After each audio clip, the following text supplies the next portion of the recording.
Chapter 10. That is America. That's some shit right there. I work on a campaign called Zero 2016, a national movement of 75 communities working to end homelessness for veterans and those experiencing chronic homelessness by the end of this year. This is Beth and Leslie. Leslie is my boss and Beth is her boss. The three of us share an office in downtown Los Angeles. This is where I live. This is my commute. These videos are attempting to tell the story of working to end homelessness.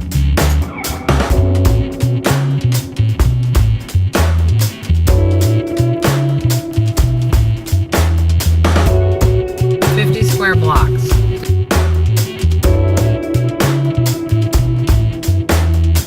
Do you know the history of Skid Row? It was planned. Skid Row was planned by the city of Los Angeles as a way to concentrate kind of all of the social service agencies in one area.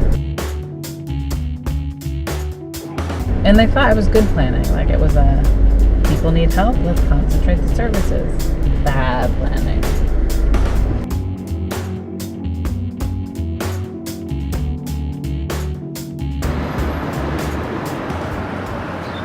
I feel like Skid Row as a place deserves so much more than what I can explain. We work 2 blocks from that place, and I almost never go down there or drive through there. And so in some ways, I just wanted a reminder of why we're doing this work. I'm sure there are other places in the US where there's similar kind of pictures, snapshots of poverty that are so far removed from the daily life that so many of us live that it's just hard to imagine. But that is a part of who we are as a country. Skid Row represents part of who we are as a society. If you spend some time with people that work there, that live there, that experience homelessness there, is a community of people. You can see that people know each other, people have friendships, people have networks of people that they know down there. It's also a place though where people can get lost, people that are really sick, that really need help. I think it'll require everyone thinking together using the highest and best wisdom available of local people to figure out not how do you get rid of Skid Row so much as how do you make life better for people that are there.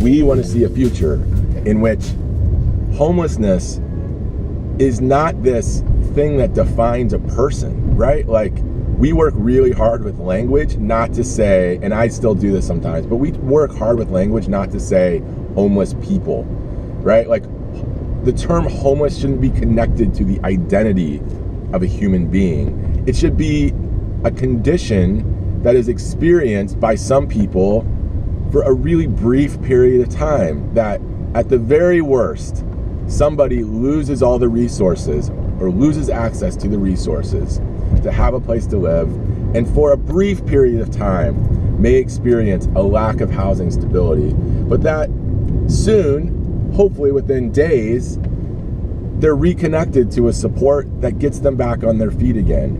What happens right now is we still have people living on the street that have been homeless for 10 years or more. Years on the street. Like, that is what is excruciating. That is what is so unacceptable. We want to move into a future in which someone spending a decade on the street is absolutely a foreign idea to anybody, to anyone living in the United States. While we have quantified definitions that look at numbers and look at data, I think it's important to remember conceptually what we're really after, which is that homelessness is not this thing that defines a person. It only is a brief experience that some people may have.